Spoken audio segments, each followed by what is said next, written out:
ਸ਼੍ਰੀ ਅਕਾਲ ਲੋਕਰਨ channel Punjabi ਦੇਖ ਰਹੇ ਸਾਰੇ ਦਰਸ਼ਕਾਂ ਦਾ ਸਵਾਗਤ। ਮੈਂ ਗੁਰਜਿੰਦਰ ਸਿੰਘ ਭੰਗੂ ਤੇ ਮੇਰਾ ਨਾਲ ਰੋਹਤਕ ਤੋਂ ਦੀਪਕ ਕੁਮਾਰ ਫੌਜੀ ਜੀ। ਦੀਪਕ ਜੀ ਜਿਉਂ ਆਇਆ जी हाँ अनु सत श्री अकाल वीर ਜੀ। ਦੀਪਕ ਜੀ ਕੱਲ ਫਿਰ ਕਿਸਾਨ ਆਗੂ ਇੱਕ ਮੱਤ ਹੋ ਕੇ ਬੈਠੇ जी ਐਸਕੇਐਮ ਦੀ ਜੋ ਕੌਮੀ ਸੰਚਾਲਨ ਕਮੇਟੀ ਹੈ ਉਹਦੇ ਵੱਡੇ ਆਗੂ ਨੇ ਰਿਕਵੈਸਟ ਦੀ ਕੈਦ ਜੋਗਿੰਦਰ ਸਿੰਘ ਉਗਰਾਹਾਂ, ਕਾਕਾ ਜੀ, ਡਾਕਟਰ ਦਰਸ਼ਨਪਾਲ, ਯੋਗੇਂਦਰ ਯਾਦਵ ਇੱਕ ਪੰਜਾਬ ਦੇ ਵਿੱਚ ਮੀਟਿੰਗ ਰੱਖੀ ਗਈ। ਹਾਲਾਂਕਿ ਡਾਕਟਰ ਦਰਸ਼ਨਪਾਲ ਤੇ ਯੋਗਿੰਦਰ ਯਾਦਵ ਉਸ ਮੀਟਿੰਗ ਤੋਂ ਪਹਿਲਾਂ ਚਲੇ ਗਏ, ਕਹਿੰਦੇ ਕਿ ਸਾਨੂੰ ਕੋਈ ਹੋਰ ਨਿੱਜੀ ਕੰਮ ਨੇ, ਜ਼ਰੂਰੀ ਕੰਮ ਸੀ।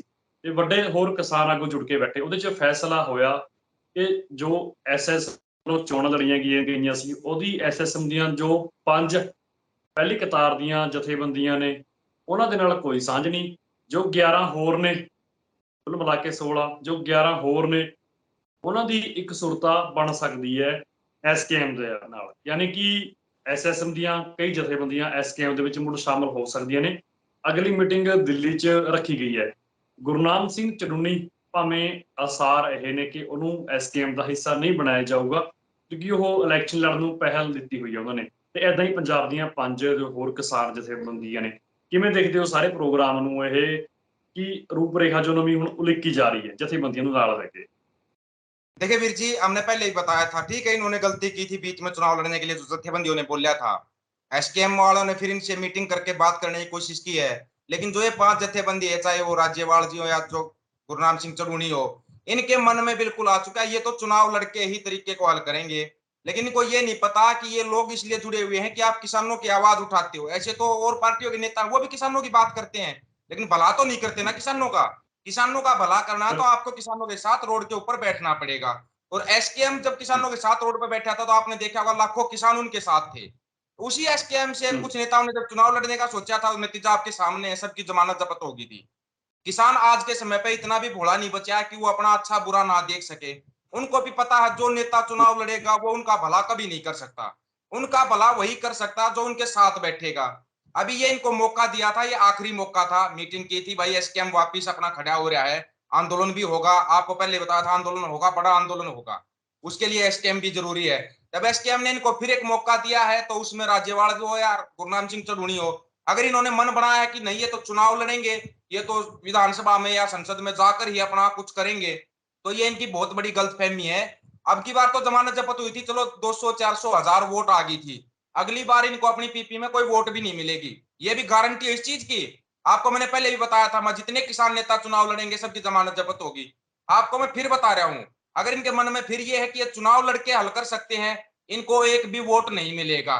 उसका कारण है वीर जी, कारण ये है कि किसानों को पता है कि तुम्हारे साथ बैठ के जैसे ही कोई नेता बन जाता है, अपने देश में एक सीधा सा सिद्धांत है, आपको नेता बनना है, आप किसान की, जवान की, मजदूर की आवाज उठाइए और नेता बन जाइए। ये जब से देश आजाद हुआ तब से ये चलता आ रहा है। जितनी बड़ी बड़ी पार्टियां, चाहे वो कांग्रेस हो, बीजेपी हो, वो सब कहते हैं हम किसानों का भला करेंगे, लेकिन भला तो नहीं किया ना किसी ने भी। वो संसद में जाते ही भूल जाते हैं कौन किसान, कौन जवान, कौन मजदूर, भूल जाते हैं वो जाके। तो अब किसान, मजदूर, जवान ने भी अपना मन बनाया हुआ है, जो हमारे साथ खड़ा होकर लड़ेगा हम उसका साथ देंगे। जो साथ नहीं है उसको चुनाव लड़ना है, लड़ने दो। देश में इतनी पार्टियां हैं, अगर उनको एक बार मौका देने लगे तो पता नहीं कई 100 साल निकल जाएंगे, हम उनको मौका ही देते रहेंगे। अभी मन दूसरा बनाया हुआ किसानों ने, अपना हक अगर मनवाना है तो रोड पे आना है, नेताओं को रोड पे लेके आना है, तब हम अपना हक मनवा सकते हैं। आपने भी देखा था, आप खुद आपने देखा, आपके पिंड में भी ये हुआ था, जो पोल लग रहे थे, वो बिजली के पोल लग रहे थे। अगर नेता होते, पार्टी का कोई नेता आया, किसानों ने ही मिलकर उसको बंद करवाया है ना। ये है किसान की एकता, और इस एकता को किसान आगू जो बने बैठे हैं उनको समझना पड़ेगा। किसान तब साथ है उनके जब वो किसानों के साथ हैं। अगर उन्होंने चुनाव लड़ने का मन बनाया है, गुरनाम सिंह चढ़ूनी तो अपने पुराने ढर्रे पे आ चुका है, पहले भी वो ऐसे ही करता था, अपना अर्धनग्न होकर प्रदर्शन करना, ऐसे ही कांग्रेस करती है, ऐसे ही बीजेपी करती है। उनमें और इसमें फर्क क्या है? फिर तो ये अपनी पार्टी तो बना ही चुके हैं, कोई एसएसएम बना चुका है, कोई कुछ बना चुका है। भाई ठीक है, अपने चुनाव लड़ो, लेकिन इनको एक बात समझनी पड़ेगी, इनको अपने मुंह से ये नहीं कहना पड़ेगा हम किसान नेता है। इनको एक किसान नेता शब्द अपने आगे से हटाना पड़ेगा, और ये भी हटवा देंगे। अब जब एसकेएम खड़ा होगा तो इनको ये भी बता दिया जाएगा आप नेता हो, किसान नेता नहीं हो। आपको चुनाव लड़ना है, लड़ो। एक मौका और इनको दे दिया, लेकिन ये मौका नहीं लेना चाहते। भगवान जाने या वाहे गुरु जाने कब इनको अकल आएगी। तो 3-3 झटके ले चुके हैं ये। फिर भी इनको समझ में नहीं आ रही। ठीक, आगे समझ जाएंगे कौन इनको बैक सपोर्ट दे रहा है, कौन इनको आगे लेके आ रहा है। इसका भी जल्द ही पता लग जाएगा कि कौन इनको इतना मतलब चढ़ाया हुआ कि आप चुनाव लड़ो आप जीतोगे। कभी नहीं जीत पाएंगे ये। जो किसान के नाम से 30-30, 35-35 साल तक ये किसान के नाम से चलते आ रहे थे, अब वही किसानों को धोखा दे रहे हैं। अभी हमने कौन सी लड़ाई जीती है? एमएसपी की लड़ाई बाकी है, कर्ज माफी की लड़ाई माफी है।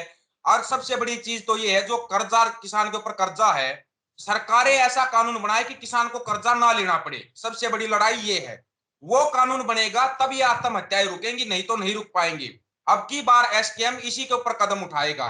और सबसे बड़ी जो मांग है हमारी पूरे देश की, पंजाब की, हरियाणा की, उत्तर प्रदेश, राजस्थान, पूरे देश की, जो धरती के नीचे पानी है उस पानी को कैसे बचाया जाए। आज तक कोई सरकारें क्यों नहीं प्रबंध कर पाई? ज्यादा पानी नहीं बचा हमारे पास। अगर धरती के नीचे पानी खत्म हो जाएगा तो हम कौन सी खेती करेंगे, कौन सी किसानी करेंगे? वो पानी बचाने की जो मुहिम है ना, ये सबसे बड़ी है। और अब की बार लड़ाई भी यही है। नहीं, जो हुण 8 तरीक ਦੀ ਮੀਟਿੰਗ ਚ ਉੱਥੇ ਦਿੱਲੀ ਤੇ ਰੱਖੀ ਗਈ ਹੈ, ਉਹਦੇ ਚ ਮੇਨ ਮੰਗਾ ਤਾਂ ਲਖੀਮਪੁਰ ਘਟਨਾ ਤੇ ਐਮਐਸਪੀ ਹੀ ਰਹੂਗੀ ਨਾ। एमएसपी लखीमपुर भी है, किरी का कांड भी है, वो भी है, लेकिन साथ में ये पानी वाला मुद्दा है और कर्ज माफी वाला मुद्दा साथ में है, क्योंकि ये किसान के मुद्दे हैं और किसान का मुद्दा साथ में रहेगा। अगर एसकेएम की मीटिंग होगी तो उस मीटिंग में हम भी इन मुद्दों को रखेंगे और ये मुद्दे रखे जाएंगे। क्योंकि जो पृथ्वी के नीचे जो पानी का स्तर है वो बिल्कुल डाउन जा चुका है। 5 लेयर पानी की होती है, पंजाब में कहीं कहीं तो एक ही लेयर बची हुई है। पानी ही नहीं बचेगा तो हम कौन सी लड़ाई लड़ेंगे? जब खाने के लिए अन्न ही पैदा नहीं कर पाएंगे, लड़ेंगे कैसे हम? एक तरफ आपने अखबारों में देखा होगा, न्यूज में भी आ रहा है, दुनिया के पास 70 दिनों का राशन बचा हुआ है। फिर वो राशन कहां से आएगा? पानी खत्म होता जा रहा है, कहां से अनाज उगाएंगे? उगाएंगे नहीं तो खाएंगे कैसे? ये एक बहुत बड़ी समस्या बनने वाली है और इस समस्या की तरफ भी ध्यान जा चुका है। जोगेंद्र सिंह उग्राह जी ने भी खुद बोला हुआ है कि पानी की जो समस्या है वो सबसे बड़ी समस्या है। इस समस्या का समाधान भी किया जाएगा। दिल्ली के मुख्यमंत्री अरविंद केजरीवाल साहब बोलते हैं कि हरियाणा हमारे को पानी नहीं दे रहा, इसलिए दिल्ली का पानी खत्म हो रहा है। अरे दिल्ली के साथ लगती नदियां हैं, गंगा है, जमुना है, उनका पानी क्यों नहीं ले रहे आप? आपको पानी चाहिए हरियाणा और पंजाब का, और फिर आप हरियाणा पंजाब को लड़ा रहे हो कि एसवाईएल के लिए लड़ो। ये कौन सी राजनीति है? हमें इन राजनीति से बचना है। हमारी जो लड़ाई पानी की लड़ाई साझा लड़ाई है, वो हम लड़ेंगे, खुद उसका समाधान करेंगे। अगर दिल्ली के मुख्यमंत्री को पानी चाहिए तो बहुत बड़ी नदी गंगा है, गंगा अपने भारत देश की सबसे बड़ी नदी है। वो नदी जब दिल्ली के साथ से बह रही है, उसका पानी तो ले नहीं रहे हैं, उनको पानी चाहिए हरियाणा और पंजाब का। अगर आप इतना ही हक दिलवाने वाले हो, भाखड़ा ब्यास मैनेजमेंट के अंदर से हरियाणा को भी निकाल दिया, पंजाब को भी निकाल दिया, आप उस कमेटी में हरियाणा पंजाब को शामिल करो, तब हम मानेंगे कि नेता हमारी आवाज सुनते हैं, हमारी बात सुनते हैं। चंडीगढ़ के ऊपर से पूरे अधिकार खत्म कर दिया हरियाणा और पंजाब के, अभी तक कोई नहीं बोला।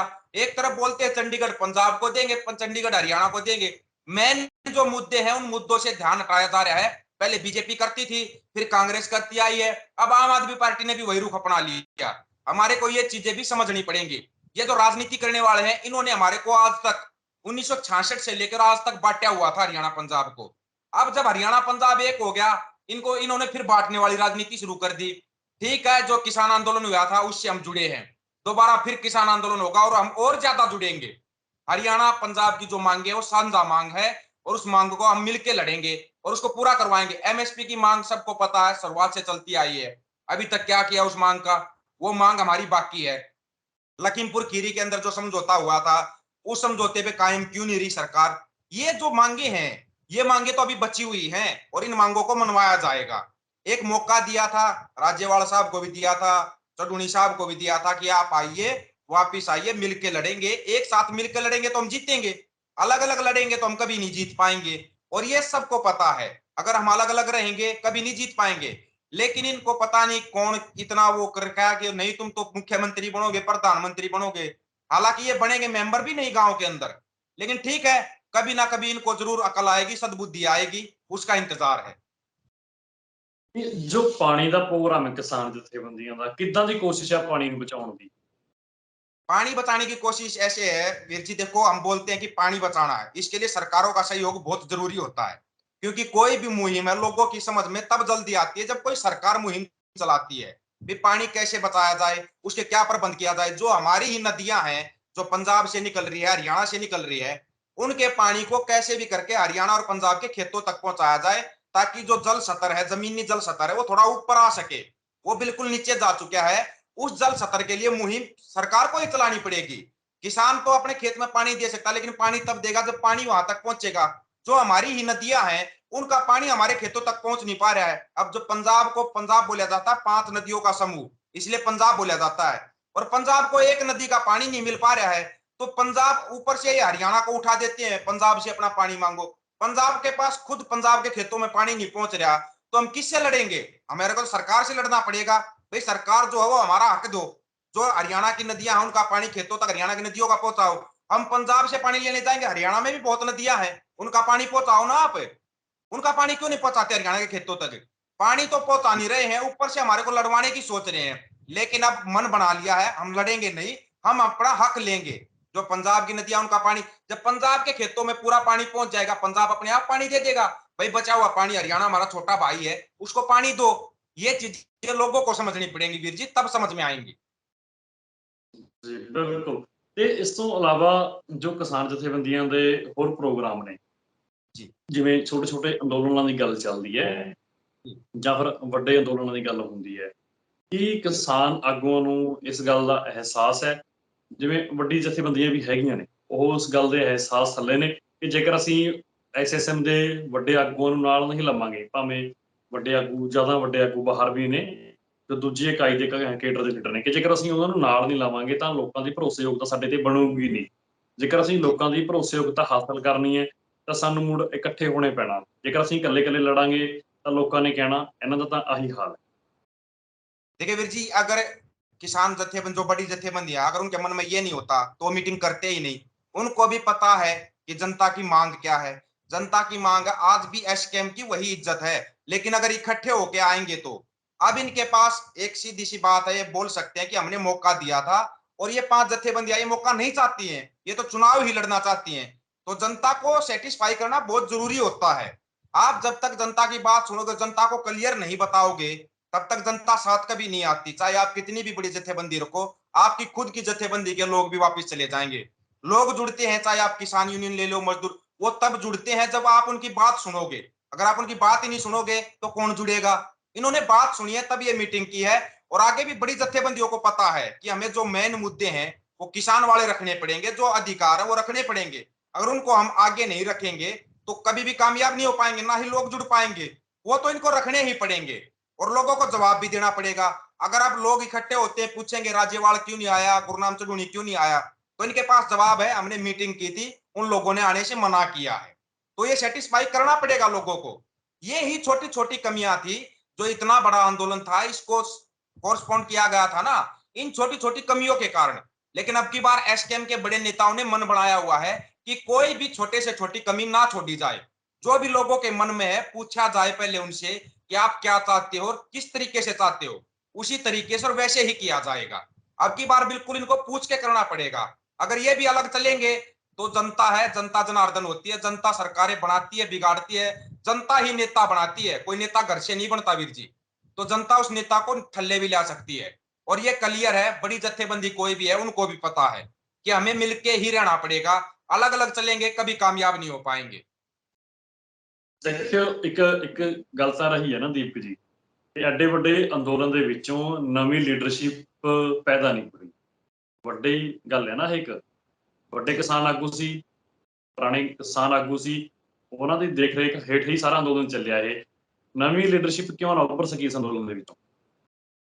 ऐसा वीर जी, नवी लीडरशिप भी अभी कई बनी है, कई नई जत्थेबंदियां भी बनी है। आपने भी देखा होगा पीछे सी टिकैत यूनियन से भी अलग होकर एक यूनियन बनी है। ऐसे ही गुरनाम चढ़ूनी से अलग होकर भी एक यूनियन बन गई, एक और नई यूनियन बन गई हरियाणा में, 3 यूनियनें और बनी हरियाणा में अलग अलग होके। अभी नई जत्थेबंदी पे जल्दी लोग भरोसा नहीं करते। क्यों नहीं करते? क्योंकि देखो एक संघर्ष का जो रास्ता होता है ना, वो थोड़ा कठिन भी होता है और थोड़ा लंबा भी होता है वीर जी। और जो संघर्ष पहले से करते आए हैं जो पुरानी जत्थेबंदियां, उन पे एक भरोसा भी है लोगों को। चाहे वो भले ही वो अलग हो जाती हैं, टूट जाती हैं, लेकिन जो पहले का भरोसा है उसको आप नहीं तोड़ सकते। उन्होंने कुछ किया है तभी लोगों का भरोसा है, और आगे भी उनसे उम्मीद रहती है कि ये और भी कुछ करेंगे, अच्छा करेंगे। नई जत्थेबंदी बनती है, अच्छी बात है। देखो जितनी ज्यादा जत्थेबंदियां होंगी, अगर वो एकजुट तो होती है तो ताकत बढ़ती है। लेकिन अगर नई जत्थेबंदी बनकर वो ये सोचे कि अगुवाई का मौका हमें मिले, ये संभव नहीं है वीर जी। क्योंकि आपको एक चेहरा बनने में, एक आगू बनने में, आगू इतना आसान नहीं होता बनना। आगू कोई भी बन सकता, हम किसी को भी बना देते भाई आप आगू हो, अभी बोलते भाई गुरजिंदर बंगो आप अगुवाई करोगे, आप अगुवाई के लिए तैयार होगे, लेकिन आपको पता तो नहीं है ना लोगों के मन में क्या है। वो जो पुराने नेता होते हैं उनको पता है कि लोगों को कैसे डील करना है, सरकार को कैसे डील करना है, उनका अनुभव होता है। अनुभव एक बहुत बड़ी चीज होती है वीर जी। हम नई जत्थेबंदी तो बना लेते, लेकिन अनुभव कहां से लेके आओगे? अनुभव भी तो बहुत जरूरी है। ये जो पुरानी जत्थेबंदी है इनका बहुत अनुभव है, और इसी कारण इनको आगू बनाया गया था कि आपके पास अनुभव हो, आप सरकार से बातचीत करें। लेकिन उसमें भी कुछ जत्थेबंदियों के मन में यह आ गया था कि हम अलग से नेता बन सकते हैं। उनको नेता बना दिया जनता ने, 200-200 वोट आई। अब आगे और बड़ा नेता बना देगी, हो सकता है 2-2 4-4 वोट आएंगी। इससे ज्यादा वोट की उम्मीद भी मत करना ये लोग। अभी चुनाव है शायद पंजाब के अंदर ही, जो एक चुनाव है जहां से अपने भगवंत मान साहब ने इस्तीफा दिया है, उस सीट पे चुनाव है। उसी सीट के ऊपर अभी राज्यपाल साहब भी चुनाव लड़ने की सोचेंगे। हो सकता है भाई पंजाब में चुनाव लड़ने की गुरनाम सिंह चड्ढू ने बोला हुआ है, वो भी सोचेंगे उस पर चुनाव लड़ने की। एक सीट के ऊपर अगर इतने बंदे चुनाव लड़ेंगे तो वो सीट किस किस को मिलेंगी? सिमरनजीत मान साहब भी चुनाव लड़ेंगे। मान साहब शुरुआत से राजनीति से जुड़े हुए हैं, वो तो राजनीति करेंगे, वो भी चुनाव लड़ेंगे। तो फिर कहां इनका नंबर है, इनको खुद समझना चाहिए। जब इतनी इतनी बड़ी बड़ी पार्टियां चुनाव लड़ेंगी तो इनको वोट कौन देगा, ये बताओ। नहीं, कारण कारण की है किसान अगुआ वोट क्यों नहीं? कारण वीर जी आपको पहले ही बता, कारण यही है, जो किसान है ना, किसान चाहता है कि जिसको हमने नेता बनाया वो हमारे साथ रहे। राजनीति एक बहुत गंदा दलदल होता है वीर जी, उसमें जाके लोग भूल जाते हैं। और ये किसान ये चीज ठोकरे बार बार खाया हुआ है। पता नहीं कितनों को नेता बनाया हुआ किसानों ने, ये समझ के कि ये हमारा भला करेगा, ये हमारा भला करेगा, लेकिन भला किसी ने नहीं किया। अब किसान भी समझ गया है, जो तुम्हारा नेता बनाया अगर वो तुम्हारे साथ तो रहेगा तो ठीक है, अगर राजनीति में जाएगा तो उसको भी गलत होगा, वो कभी भला नहीं कर पाएगा, क्योंकि उसको कुर्सी की भूख हो जाती है फिर। ये है इसका मेन कारण। यानी कि ਆਪਣੇ ਲੋਕਾਂ ਨੂੰ ਭੁੱਲ ਜਾਂਦੇ ਨੇ ਰਾਜਨੀਤੀ 'ਚ ਜਾ ਕੇ, ਇਸ ਕਰਕੇ ਲੋਕ ਵੋਟ ਨਹੀਂ ਦਿੰਦੇ। बिल्कुल यही कारण है वीर जी, होया है ये। आप देख लो, आज तक जितने भी, चाहे वो कांग्रेस में बीजेपी में जितने भी नेता आए हैं, मैं मजदूरों का भला करूंगा, मैं किसानों का भला। खुद प्रधानमंत्री नरेंद्र मोदी साहब बोल के गए हुए थे, पहली कलम से किसानों का कर्ज माफ, आय दुगनी। ये 2022 निकल गया, शायद होगी किसानों की आय दुगनी, कर्जा डबल हो गया किसानों का। एक आम आदमी का कर्ज डबल हो गया, लेकिन आय तो डबल नहीं हो पाई। कर्ज जरूर डबल कर दिया इन्होंने। तो इनसे क्या उम्मीद रखें जो नेता बनते हैं?